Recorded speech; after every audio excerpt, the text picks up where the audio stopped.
Hi, everybody. I'm Raina from Blue Cypress Books, and welcome to Book Banter. Tonight, I will be talking to Steven Salvatore, who is the author of Can't Take That Away, which came out last year, and They Live, which came out a little bit earlier this year. I am super excited to talk to them today. This will be actually the fourth virtual event I've done with them, and they are my best author friend that I have never met, but one day we're going to get together in person. For now, I am going to push this button down here and welcome Steven onto the screen. Hi! Hey, how are you? So good, so good. It is so good to see you. It's so good to see you. I love the little relationship that we've built just like via Twitter and Instagram, and then just doing these little events for the last like 2 years now, close. I mean, yeah, I think the first event I did with you was in like October of 2020, before Can't Take That Away even came out. Like that was the very first like author thing that I did for the book, and so you have a special place in my heart. Thank you. Well, you're the first author that I actually read the arc and I went, I'm just going to send a message. I can't remember if it was Twitter or Instagram. I think it was Twitter to begin with. And I was just like, you know what? I'm just going to send a message and see what they say and see where this goes. And then here we are. So I'm so glad that you did too, because it's always really like great to get just messages in general from anybody, like booksellers, readers. It's a wonderful thing. So anybody listening, like, please don't be afraid to DM like your favorite authors. If they're like massive like bestsellers, they might have maybe a little busy, but the little people like us, we do love our DMs. So you never know what beautiful things come from the DMs. All I'm exactly saying. I learned from that, don't be afraid to ask. And everyone likes to hear that you loved their work, or like you saw them last week, or whatever it is. Everyone loves to hear a compliment. So it's true, especially creatives. We are egomaniacs. So yes. Well, and especially like authors and creatives that do a lot of their work insular, like just sitting at a desk. There's no one here telling me I did a good job.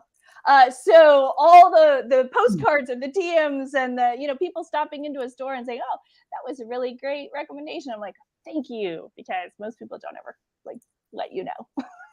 That's great though. I love that. I just love like human connection and getting to getting to interact with people who have interacted with my art, and is just a really beautiful, wonderful thing. So I was it's when you let it out into the world and then it sort of becomes not yours, and then there's like that pause, and then the feedback starts coming back from people, and that's like the longest pause, I think. But when it starts coming in, it's amazing. It's good to. Yes. And, for anyone out there who might be tuning in, the old adage, if you don't have something nice to say, don't say anything at all. That also applies here as well. So that's correct. We're only putting positivity out into the world. Yes, we are only spreading love and light and peace and all of that. If it's negative, you just write that in your journal at home and deal with that on your own. Exactly. Mm-hmm. So I wanted to say hi to Bob and hi to Matt. We see you. Hello. And I know we're talking about Steven's here because I've watched like the Instagram transition with your hair and it growing out, and I am in love. It's working for you. That's right. When we met, my hair was like somewhere around like this length, and it was like all like swoopy emo, and now it's like swoopy Fabio. Yes. It felt like we were at the beginning of making a life decision. In the beginning, like you're like, okay, it's like at the spot where you're gonna let it grow past your eyes and like get out of the way, or you're gonna cut it. Like this is where we are. I've been there before. You know, it's funny. I was also on vacation during our first chat back in like October of 2020, and I remember I took a couple of selfies, and I was like, "Oh, my hair looks so cute." And then I was like rewatching our chat, and I was like, "Oh, my hair looks terrible." What and this is how I always feel when I watch myself back on video. I'm like, what does my hair? So, like, for anybody who might be watching me at any point in my entire life, if I'm constantly doing this, it's because I think my hair looks terrible and I'm trying to fix it. So that's just part of the show now, basically. Yeah, right. Yeah. Just I I always look at the author, which I know I'm supposed to look at the camera, but I forget. So I always look at the author. So you look great, and I just don't look at myself. So Thank you. it does the same thing. Well, okay. So tell us all a little bit about And They Lived. Okay, so And They Lived, which honestly is the perfect book to pick up during this Pride Month, even though we're almost done with Pride Month. We're not quite there yet. So And They Lived is about Chase Arthur, who is starting his freshman year of college. He is non-binary, but he uses he, him pronouns. And he's obsessed with Disney and Disney fairy tales. And like all he wants to do is be an animator and work for Disney one day and like fall in love and have his like happily ever after. And then he meets Jack, who this figure right here, this like swoony love interest. He meets Jack, who's a pragmatic poet who's not quite out yet. And so they have to sort of navigate their new budding relationship. And you know, sometimes things get in the way of that. Yeah. I always like end there because I'm like, how much do I want to spoil? Right. It's gay, it's very gay, and it's gay. So that's really the best three selling. I feel like that covers a little bit before you stopped and definitely after you stopped. That's what I'm saying. Yeah, it's working. So right from the get-go of And They Lived, one of my kind of favorite bits there is the way that people, this happens to anyone pretty much who goes to college. At some point, someone drops you off. It could be you show up, and then they go away, and now you're supposed to know what to do with that. There's two times in life, my life so far, that's really happened to me in that way. And one is college, and the other one is when you have a baby, and they're just like, "Here's this, bye." Like the same thing, like mom, dad, whoever it is, waves bye. When and maybe there's tears, maybe not, and then you're standing at college. What do I do? What do right? I do? Yeah. And right there, we have a whole list of issues that Chase has to deal with. Yeah. But I find it that was a very realistic moment for me when they're really trying to figure out what they do with everything. Yes. Who's still your friend? Is it okay to make new friends? When you make those new friends, I thought you did a really great job showing how sometimes it feels like you're betraying your past self or these friends that you're kind of growing apart from by making these new friends. And then enters the love interest. Yes. It's it's funny because like I was always very jealous of the people who, when they went off to college and they were like, I am going to completely and totally reinvent myself. And it's like they stepped into this new persona at least what it felt like to me on the outside, so easily. Like, oh, you're this person and you're totally different now. And like you're able to like easily navigate all of these like new experiences, and I wished that I could have done that. And that was something that like I really wanted to explore with Chase, was this idea of like, okay, he is in this new atmosphere. He can be whoever he wants to be, but he has to sort of like figure out how to love himself first, in order to figure out like who he is. Like he knows who he is in a lot of ways, but in a lot of ways he doesn't.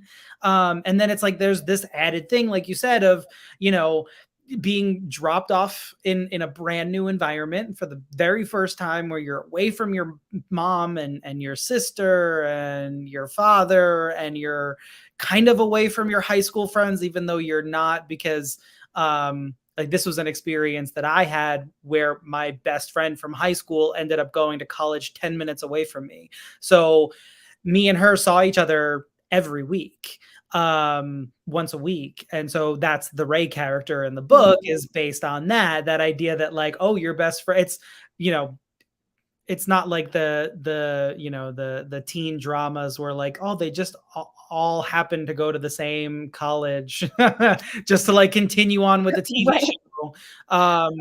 But because that's like, that's a comment that I've gotten, like, it's so unrealistic that like two people from the same high school went to college and at the same place. And I'm like, it's really not. Like, a good friend of mine also went to the same college that I went to. My best friend went to school 10 minutes away from me. Like, there was a lot of that happening, you know, in a state like New York, where, you know, there's a ton of colleges and people just kind of end up where they end up. Yeah. But it was just a lot of like, how do I explore this new landscape? So that was, it was kind of fun to get to do that, and to have the support of my publisher, who, you know, with YA books, you don't really see a ton of college stories. So, but that was never, it was never a fight. It was never an argument. It was like, oh, okay, cool. Well, and being said, we have people from, you know, 12 years old to adults reading YA books. And even if we're talking about writing for just a teen audience, it stops at 19. I mean, those people are in college. Yeah. So and even the market they'll tell you a YA audience is really for is that like high school time, basically. Those kids are getting ready to go to college. Yeah. So being set in college didn't, I mean, you're right. It's not as common for a YA book, but at the same time, I didn't see that as a like a thing at all. I mean, this is still very much it's not necessarily finding yourself, because you're right. Chase shows up kind of knowing who they are, but at the same time, not sure how to get like all that to fruition. Like, how does he get to it looking that way on the outside, the way he sort of feels on the inside, and then, you know, getting through the things, the demons is a harsh word, but the negative voices in demons, they're demons. Yeah. They're absolutely demons. Yeah.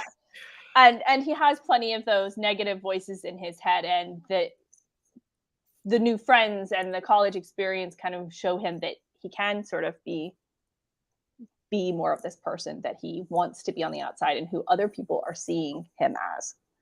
Yeah, and it's, you know, for me too, like just talking about like audience, because I see Matt and Bob in the comments, and I think what as an author who writes YA, you know, I think the party line is often like, I write solely for a teenage audience and a teenage demographic.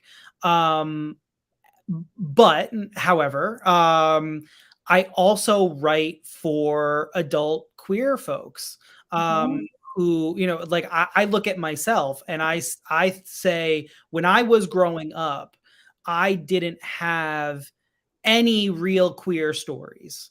Like, as a teenager, the closest thing I had was Jack from Dawson's Creek. And he was a main character, but he wasn't the main character. And he had good storylines for the time, but they weren't the sole focus. And he often didn't get a ton of screen time.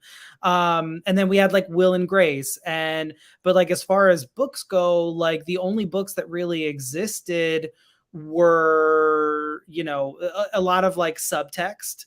or a lot of like queer trauma and queer pain, like really intense stuff like the AIDS crisis and all of that.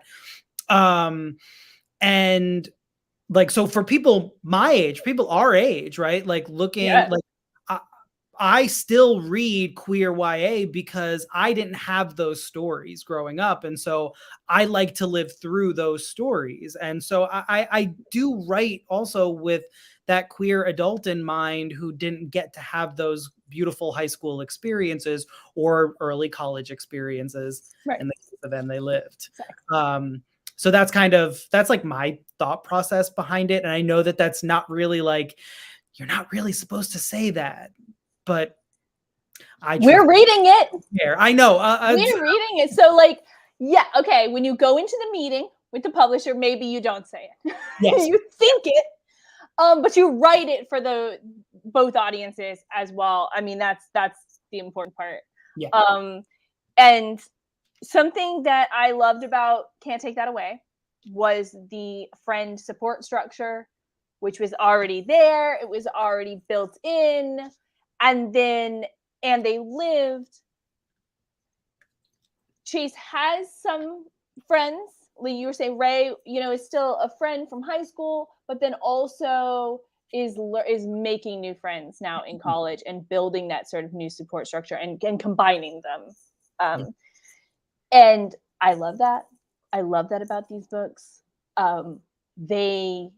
That support structure is so important. And in both books, it feels true and organic. And I love it so much. And what I thought was really what I love about my own book. Do tell. Is exactly that. Like the process of like making friends and,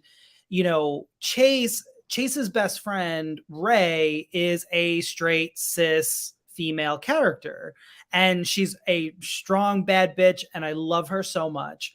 But to me, that's sort of like indicative of like that high school experience where you're put into this social setting based on where you live, right? Like that's where you go to school, and the people that you go to school with, at least in for me, like it's not like it was overrun with queer people, like you're just you're there. Like if anybody's out, okay, maybe you can be friends with them, but like back in the day, there were like 3 out kids and they were all different years, and they were all sort of like outcasts because that was early 2000s. That's just the way the high school hierarchy was. And when Chase starts college, like his immediate best friend is Benny, his roommate, who is like super out and super like extra, and for me in all the best ways. I love Benny so much. And his other roommate Xavier, who is also out, but it isn't extra and flamboyant the way Benny is. But then he also meets Sophia and Chloe, and while I never explicitly say that they are queer on the page, like they are very much like pansexual to me, like how I wrote them. And I've had a couple readers like in the DMs, but I did have a couple of readers in the DMs being like, yeah, like love like the queer representation with Sophia and Chloe. And I'm like, thank you so much for picking up on that, because I didn't write them explicitly on the page as like pansexual, but that's how I envisioned them. And it's sort of like, it also brings up like that whole thing of like, do I have to explicitly like label every single character? Because like, I don't see any straight authors being like, and so Samantha was very straight and David was also very straight. Like, I never see straight authors doing that. And I hate that it falls on queer authors that we have to like, if we don't label our characters, then we're not doing but then it's like if we label, we're doing too much. I'm like, clearly I have a lot of feelings about this. Yeah, well, you're absolutely right. You are absolutely right. There's no reason why anybody should have to label every single character. Why can't we just let people live their lives? I mean, you know, you describe what needs to be described to make that story move forward, and the rest of it's going to fall into place. People can assume what they want to assume, I suppose, but that's, you know, it's beautiful to live in a time where we are just writing and reading stories that are, and we don't have to over label anything or over question anything. This is an amazing, like, moving out on your own, becoming your own person love story. Not just to each other, yes, the cover, but to Chase and himself. Yes. That is how I think of this book.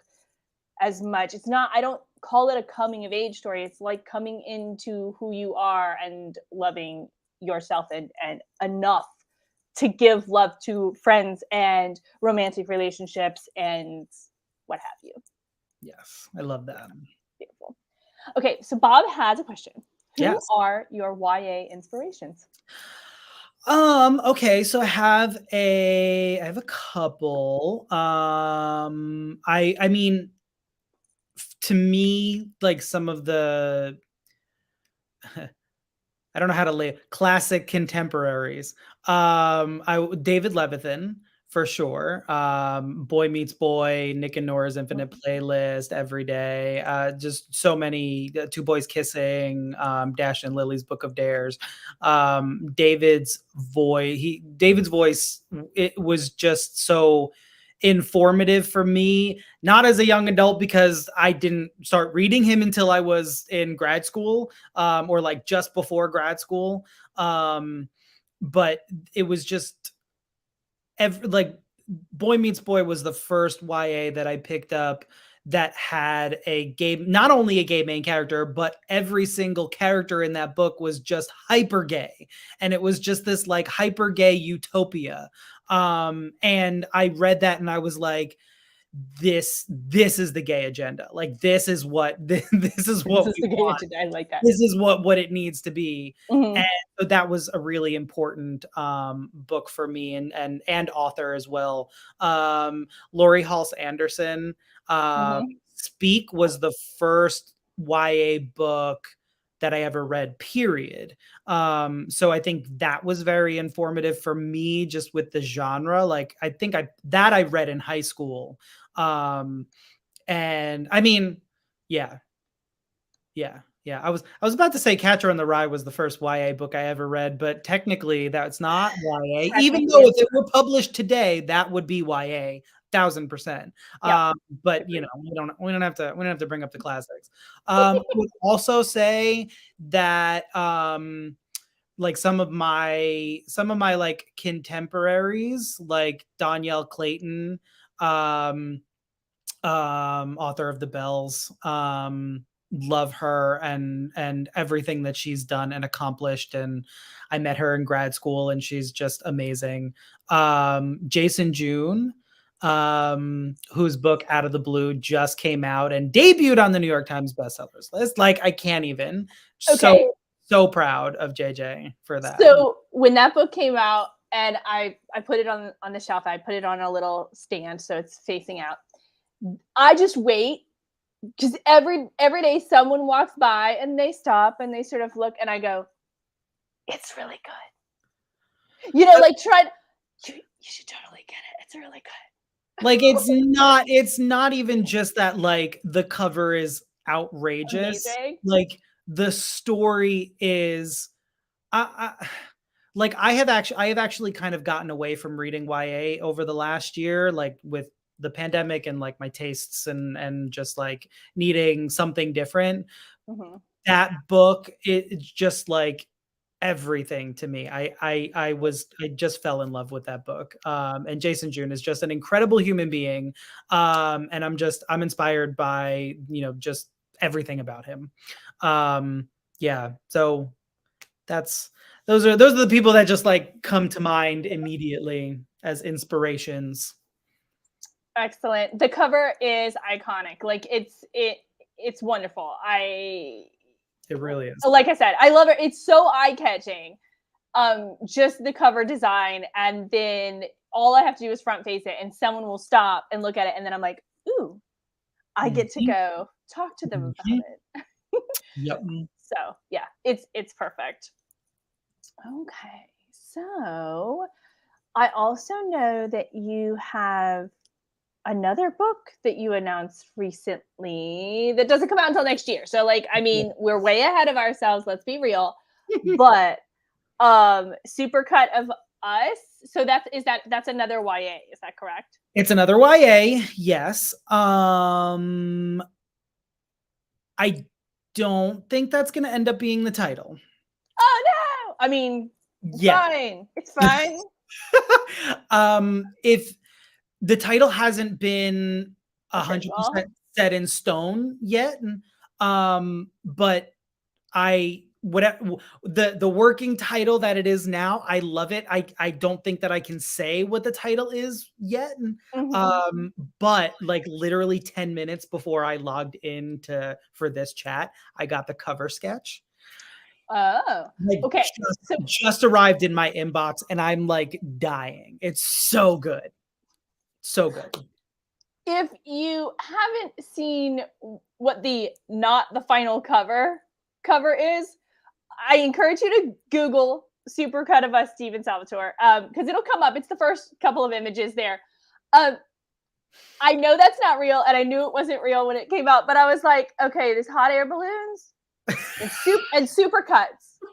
These are my two clues at this point. Steven, hot air balloons and supercuts. I'm in no matter what. Let me just tell you. I literally just I created that image just to have something up on Goodreads.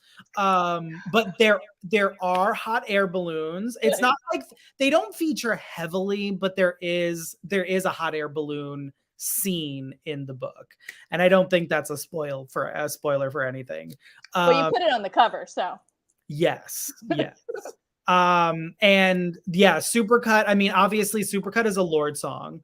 And if the new title of the book is the title that it's under right now, it's also an allusion to another Lorde song, and Lorde's music is it kind of features in the book, not like lyrics, but one of the main characters is obsessed with Lorde and her music. So if you've read Can't Take That Away, you may be familiar with a main character obsessed with. Yes, I do. Obviously, like I do these things where my main characters are heavily obsessed with like certain things. So Can't Take That Away. Carrie is obsessed with Mariah Carey. Chase and they lived is obsessed with Disney animated fairy tales. And in Supercut, whatever that ends up being titled, there are two main characters, Ollie and Alex. Ollie is a filmmaker, and he's obsessed with Star Wars. So there's a ton of Star Wars references, and Alex is a big Lorde fan. So there's a lot of Lorde references in her chapters of the book. So I actually find that to be pretty realistic, because looking back with my childhood, like I have a couple of obsessions that were very, very prominent, and they're comfortable. They're a safe space almost, where you can always rewatch that movie. You can always listen to that album. You can always, no matter what happened today with anybody, somebody at school, your parents, just anything. Now, like crap you saw on the internet. And I think that that's really, like, I feel like that's realistic for characters that sometimes do need they're creating almost their own safe space in a little bit. Yeah. I mean, like, I feel like everybody has that like music artist that they listen to, that's their go-to for like the hardest moments, you know, that person that just the lyrics just get them, or they have the the feel good movie that they watch when they're feeling sad, or you know, their favorite TV show that they binge over and over again and they can recite everybody has something that they are like, that they find that safe space in. And for me, that was just a very real thing. Like all of these things, like Mariah, Disney, Star Wars, all three of those were me. So it's like I'm imbuing my characters with these little bits of myself and my safe spaces, just spreading them out through multiple characters. I like that. So if I asked which parts of each of the books are you, and they're really just your obsessions. You've like given an obsession to a different person and then wrote about that. Pretty much. So it's like, I always tell people, I'm like, if you really want to get to know me, just read my books. Like you get to know like a lot about me if you read my books. And if you're a careful reader, you'll learn a lot about me. So like, you know, someone's highlighting right now. Yeah, like if you were like, who is Steven Salvatore? I'm really just gonna read in between the lines here. If somebody writes your biography at one point, that just go through all of your fiction books and just piece you together from there. Pretty much. Right. Pretty much. Bob has a couple other questions. Mm. When you're creating side characters, do you ever grow to like them more than your protagonist? Ooh, that's a good one. And if so, like, who are your favorites? I love all of my side characters more than my protagonists. And I think the reason is because like Carrie is a version of me.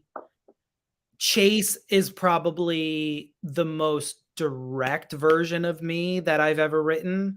And I'm not like, I'm an egomaniac. Obviously, I'm a writer. I create based on myself, but like, I'm not such an egomaniac that like, I think that my main characters are the best things in the book. And if I did, then I would feel like I love myself so much, which I don't. Like, I write to process what I've been through, and so I fictionalize myself. And so like my side characters often are like amalgamations of people that I know, people that I've come across in my life at some point or another, that I'm going to take a piece from there, piece from here, piece from here, and just sort of like create these characters.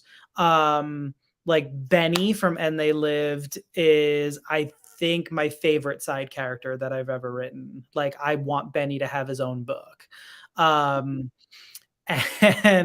I always say like, if you want, like, if I don't think I'll ever write a book from Benny's point of view, but if you ever want to read something that is similar to a Benny character, like pick up Burn It All Down by Nicholas D'Adamizio. Like so Joey, who's the main character in Burn It All Down, is very similar to Benny.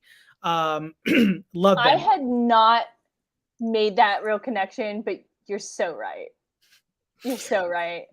I mean, okay, Nick is a very, very close friend of mine, and I based a lot of Benny on Nick, and he knows this. This is not brand new information. We joke all the time, like, I want him to write a Benny book for me. I also really love I really love Chloe and Sophia from And They Lived. And I love Jack, the love interest in And They Lived. Like, he is, I don't know. I'm kind of working on something Jack related, maybe right now, potentially. Yeah. That's, you know, who knows? But and I love my side characters from Can't Take That Away. I think I love them more than I love Carrie. Like, I love Joey and Monroe and Phoebe. So I love my side characters. Jack, yeah. So Jack, I'm trying to think like his story, because it would be, oh gosh, it's so like, I imagine like the traumatic experience from his point of view, dealing with his family and like knowing that I don't know if I'm saying of falling in love. I don't know. he has feelings for Chase, but doesn't know what to do about it, which, I mean, welcome to the world. But also then having to go home and you can like deal with it. And Yeah. that, you know, obviously that tough decision, but that's a tough decision. Coming out is a tough decision. If there's nothing going on in your life, that's the only thing you need to talk about. But now I got that. And also, here's Chase. Like, Yeah. isn't that great? Yeah, it's a lot. I mean, I would love to continue like Chase and Jack's story. Mhm. I do have an idea in my mind, but it definitely would not follow any sort of coming out. Yeah. I Nothing there. coming out stories are incredibly important, and we need them like we need every other queer story. We need to have coming out stories because it's just they're so pivotal. They're such pivotal moments for every queer. I mean, like even in the most accepting family, around the most accepting group of friends, in the most, you know, tolerant, like hyper blue area of the country, world, like whatever, it's still a rite of passage. It's still a defining moment. It might be a small defining moment for some people based on the amount of love and acceptance that's around them.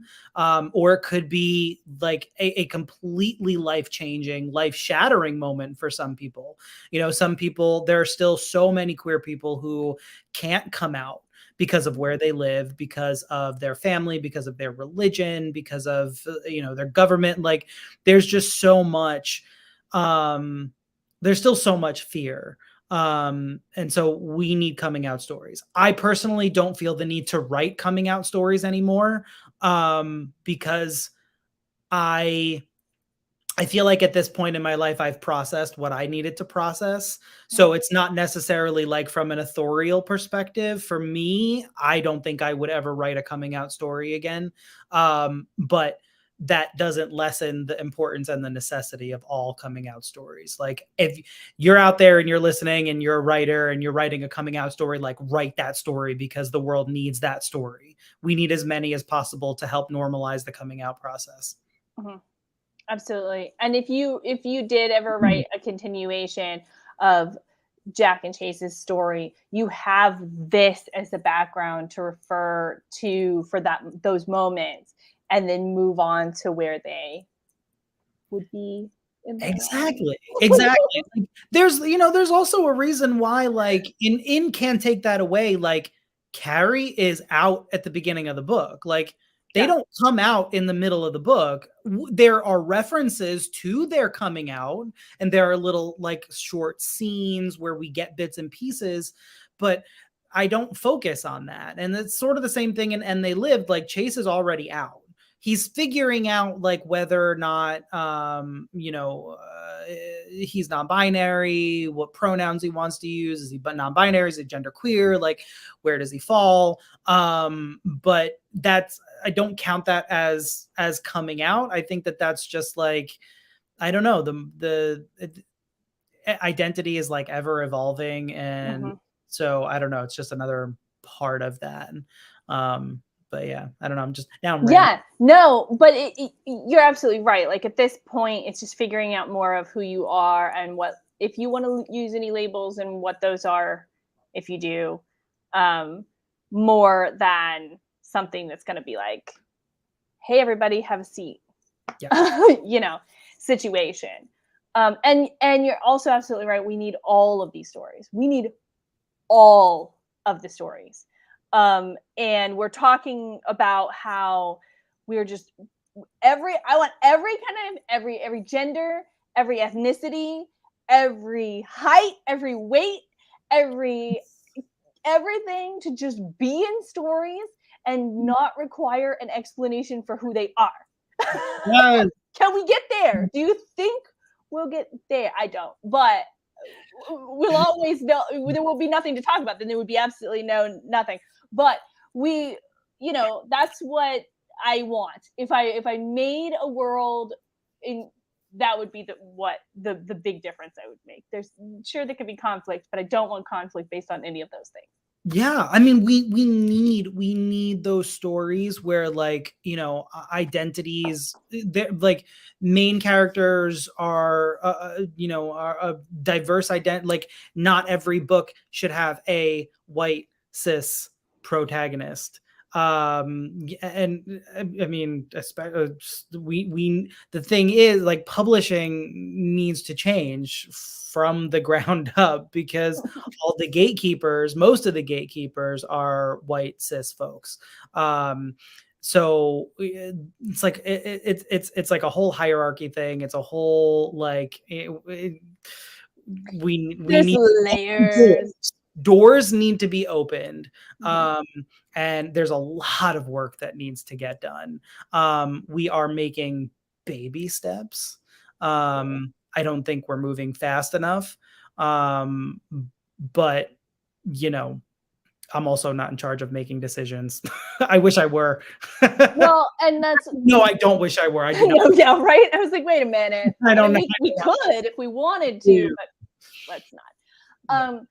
And that's what we both do in different ways. Like, I have this much power. So how am I going to use that? Like, maybe I don't have this much, but I do have this much. So what are the baby steps that I can do, and then the baby steps you can do, and then if we're both making baby steps, and we can get somebody else over there to make a little one, and over there to make a little one, then we'll Yes. all just slowly move forward, and it will take time. But I think about, like, even in my lifetime, and our lifetime, if you look back at where, like we were talking about, the books that were even available for us to read, or TV shows, or anything, versus what is just available right now.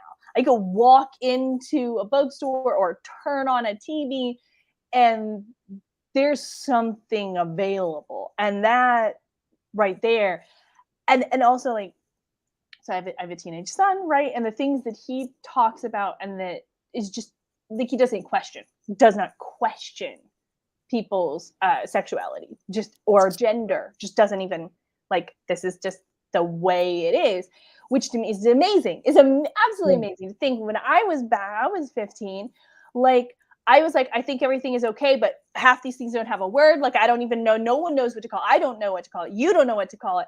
Like, but everybody just doesn't feel this right or normal or whatever it is. But like, it's just, there's nowhere to look. And now there's at least all these places to look.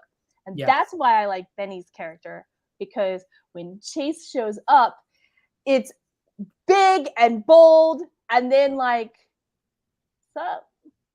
Like, this is like this half role model and half intimidation. Yes. Yeah, I'm a fan. Love Benny. Okay, so Bob is asking if you've ever wanted to write a graphic novel. I would love to write a graphic novel. I mean, hey, Marvel, if you just happen to be tuning in to the stream, hit me up. Love to do some IP work. I would love to do a graphic novel. I don't know much about that process. I don't consider myself that kind of an artist. So I think the way that it works is that you would probably be paired with an artist, or, and especially if you're writing IP for, someone major like Marvel or DC, like, you would probably be already paired with an artist. You just be brought in as the writer. But yeah, there's a lot about that process that I really don't know anything about. But it'd be cool to do one day. I was just at Children's Institute, and Charlie Jane Anders was there, Mm. and they spoke, and I guess just helped create a character, a trans character for Marvel, which I didn't So know. I should have known, but I so did not know. And just came out yesterday, Tuesday. cool. So you can go look for it. I don't know the name of the actual comic, but I'm sure if you Google it, you can find out. Yes. But they were talking about that process from, hey, here's an idea, to, like, yesterday was like 5.5 years. So yeah.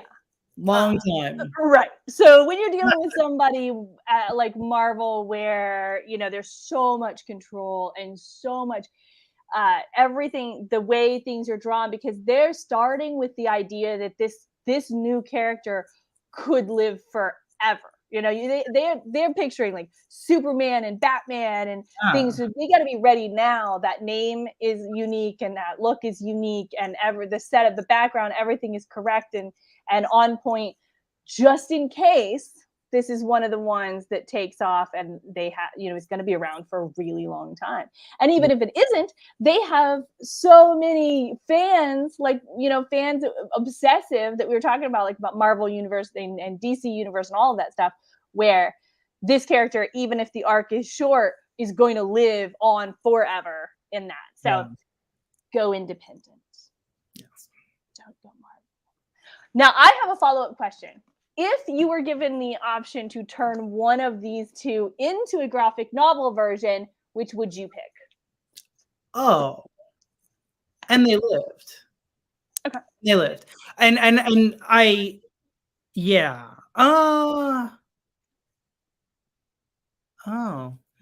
Yeah, I think and they lived. I think because of the fairy tale that's woven into the story, like that would be cool to see the imagery for that.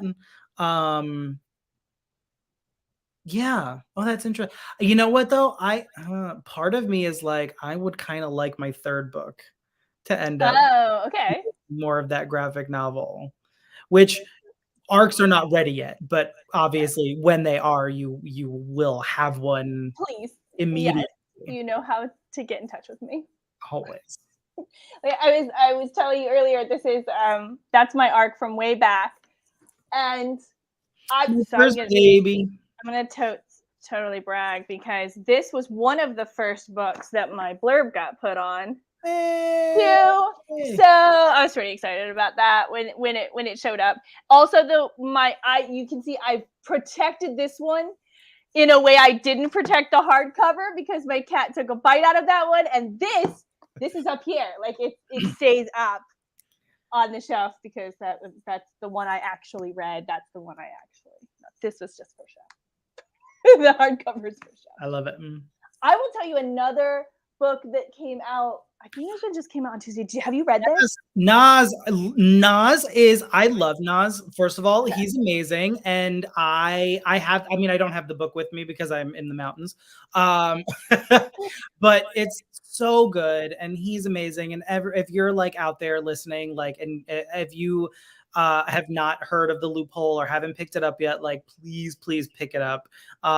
It's so good and he's amazing, and he's just do yourself a favor.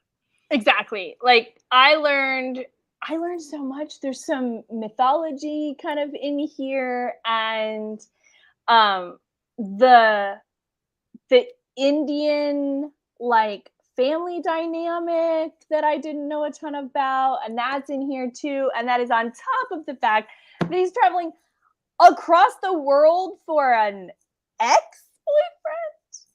Listen, the gays are crazy. Like it was, I mean, that's not just gay. Let's be real.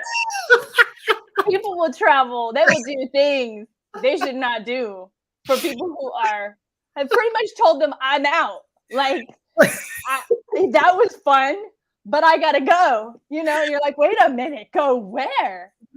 Oh, to volunteer somewhere halfway around the world. I'll be there when I get a plane ticket. Like, yeah, no, it's amazing. Like I weirdly enough, not a part of the story that I found unbelievable. One would think that might be a part that I'd be like, wait a minute. Now, is it a good decision? Maybe not. But do I get why? Okay, but we need, let's talk about this, like just decision making in general, because like I think that characters in books should be able to make horrible decisions and be granted the grace to learn from them, right? Like there's so much like there's a lot of like discourse, especially with like queer books, where it's like, oh, these characters aren't like picture perfect, like, you know, snuggly gays. And it's like, like what What world are you living in? Like what do you want? Like, people make mistakes, people are messy, like people do not act right all the time, they don't say the right things, they don't do the right things, they mess up, like those are the characters that I'm interested in reading about, and the characters that I'm interested in writing. Like,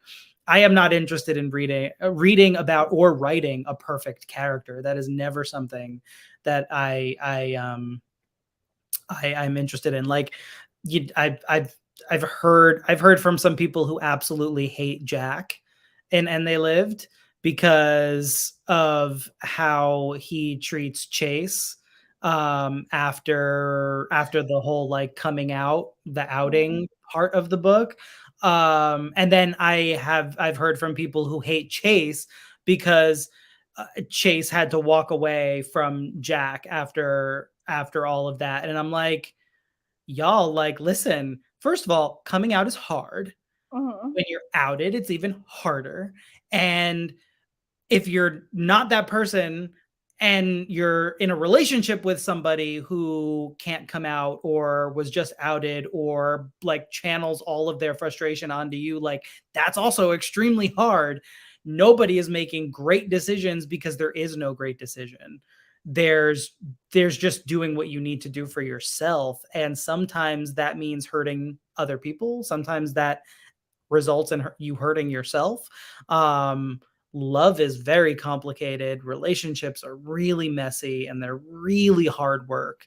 And nobody's ever going to make like the right choice. Like, it's not all about like, oh, this summer romance that I met at like the ice cream parlor when I was like staying with my grandmother, and now that my grandma's dead, I have to go home, and that's the biggest conflict in my relationship. Like, sorry, that's not how all relationships work. Like, there are things that happen that you have to deal with, and some of them are extremely hard, and especially for queer people, because you can have those sort of like mixed out relationship dynamics where one person's out and one person isn't, and the conflict that causes. It's not all about like, oh, everyone should just understand each other and be like florals and roses and rainbows and like, yeah. So I mean, sure, but like again, no, that's not the way it works. Yeah. So I completely agree. Those books are I mean, they get boring. You could read one, oh, that was cool. But the second one, you're like, so that's what are we doing now? What are we doing? Like, that was fun when I literally just needed to check out. There's a time and a place for like that's what I call them, they're fluffy. yes. You don't need to worry about a single thing. Yes. And just like a TV show that is just purely entertaining, that's fine. There's nothing wrong with that. Love Fluffy. Fluffy's great. But that's that's not what I want to read, because that is more unrealistic. Yeah. Like, you make a ton of bad decisions, but you're right, they give an opportunity to show how are you going to kind of resolve that? Like, what are you going to do now? Maybe you even created this mess. What are you going to do with it now? And finding sort of realistic solutions, and then also realizing you don't have to deal with every single piece of it right now. Like, I would rather have an acknowledgement of a mistake or an acknowledgement of, hey, look at that mess, and we're gonna need to fix that. Then I would like, where'd that mess go? Because listen, like, some free relationship advice for everybody listening. Like, if all of a sudden one day you're like, oh, if you have a fight, like the next day it's like, oh, where'd it go? It's fine now. Like, honey, someone is festering. Yeah, you know where it is. It's right in this drawer right here. I got it for you. I got it packed away, and it's gonna come out when you least expect it. Yeah, I was just waiting for you to notice it wasn't here, and then be like, no, it's right there. Yes. This whole time. Yeah. So like, that's much more realistic, and both kind of how not spoilery, but And They Lived has a realistic ending in that way.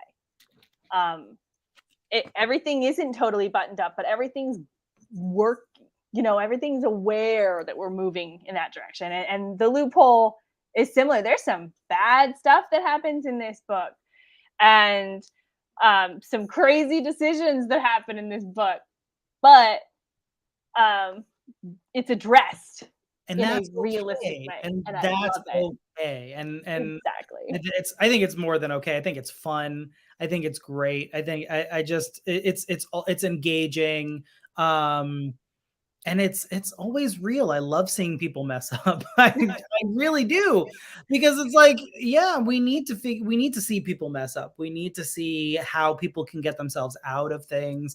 And I also think we need to see more of like, oh, this character is not going to fix everything, because some things are not fixable, especially not right away. Like, things have, like, we don't have another 500 pages when we're already on page 300, like, unless you're reading Priory, like, you don't have that amount of space in a book to continue on. Like, I think the just as a human, as like a 35-year-old human who's like constantly like learning and growing and evolving and changing, like, I realize all the time now that I'm a work in progress, and like some things may not ever be resolved fully, in the way that I would want them to be. Like growing up watching like my favorite TV shows and like the series finales, when like every single storyline would get wrapped up in this beautiful little bow. And it's like, oh, that's nice. And it's for the sake of the viewer. It's like, oh, they could put the TV show down, turn it off and walk away and everything's fine. But that's not how people live in real life. Like, people hold on to things. People hold on to pain. They carry trauma around with them. They carry suffering. It might not be front of mind, but it's there. It's there. You have to And deal with it. Eventually. right. You think it's not, and then 5 years later, you're like, oh, why was I so angry about that? Okay. That's why. Right, exactly. So yeah, everybody is a work in progress, and seeing that reflected in our books and our movies and our TV shows and things like that lets us know that it's okay. I agree. It's okay. Well, we've talked for like a whole hour, which is great. It's wild. I know. Yes. One day when we finally like get together in person, we'll be like, hey, you want to just go for a coffee? And like 6 hours later, we'll be like, we should go. But it's gonna be great. I love that for us. I love it. I love it. All right, thank you, Steven, so much for joining me for Book Banter. It was a lot of fun. And thank you to everybody who was watching, and to Bob and Matt for saying hi and asking questions. We truly appreciate it. Links to buy all of Steven's books are up there in the comments. Scroll whichever direction you need to. You can find that and most of the books we also talked about this evening. All right. We'll see y'all later. Bye. Bye.